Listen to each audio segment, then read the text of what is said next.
Me temo que ya no daré más clases. No sé cuánto tiempo me queda aún. Como la lección de hoy será muy breve, he querido elegir un buen libro. Uno que me prestó el profesor Sorel. No lo quemaron con los otros porque lo escondí en mi casa, y así lo salvé del fuego.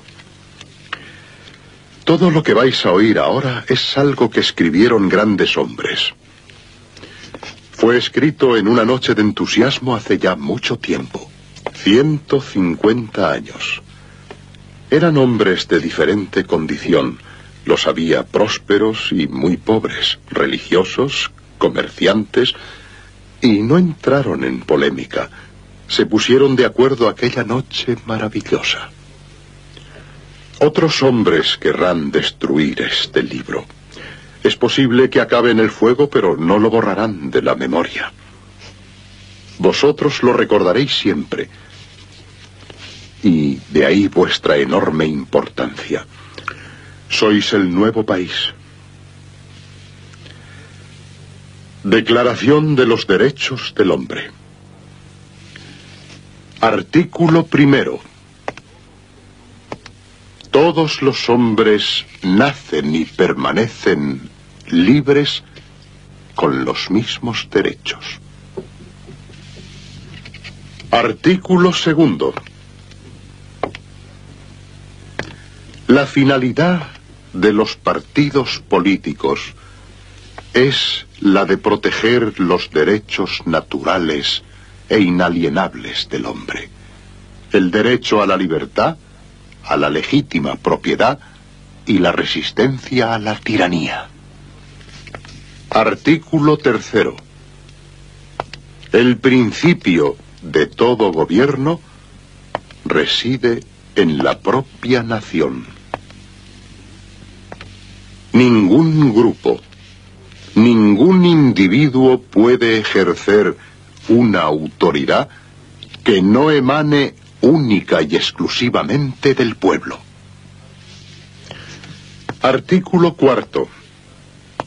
La libertad nos faculta para poder hacer todo aquello que no perjudique a los demás.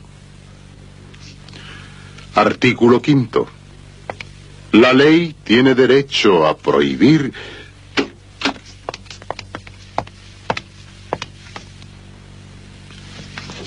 Solo un momento, caballeros. La ley tiene derecho a prohibir todos aquellos actos que pueden perjudicar a la sociedad.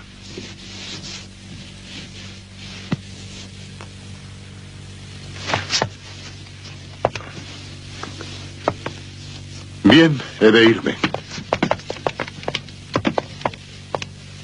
No por perjudicar a la sociedad que sois vosotros, sino porque perjudico a la tiranía.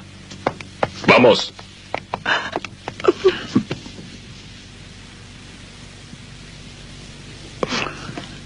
Quédate aquí, Luis. Quédate aquí. Y por favor, no llores. Soy muy feliz. Basta ya, vamos. Adiós, ciudadanos.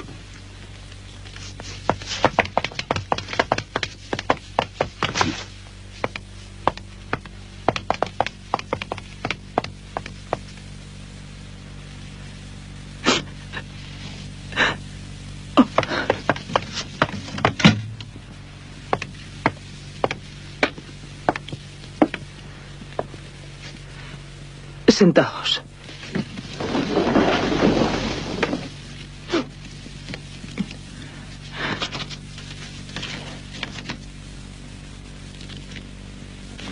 Artículo sexto.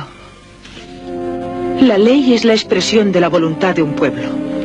Los ciudadanos tienen derecho a redactarla personalmente o eligen libremente a quien los represente para ello. Y debe ser igual para todos, tanto si les protege como si les castiga.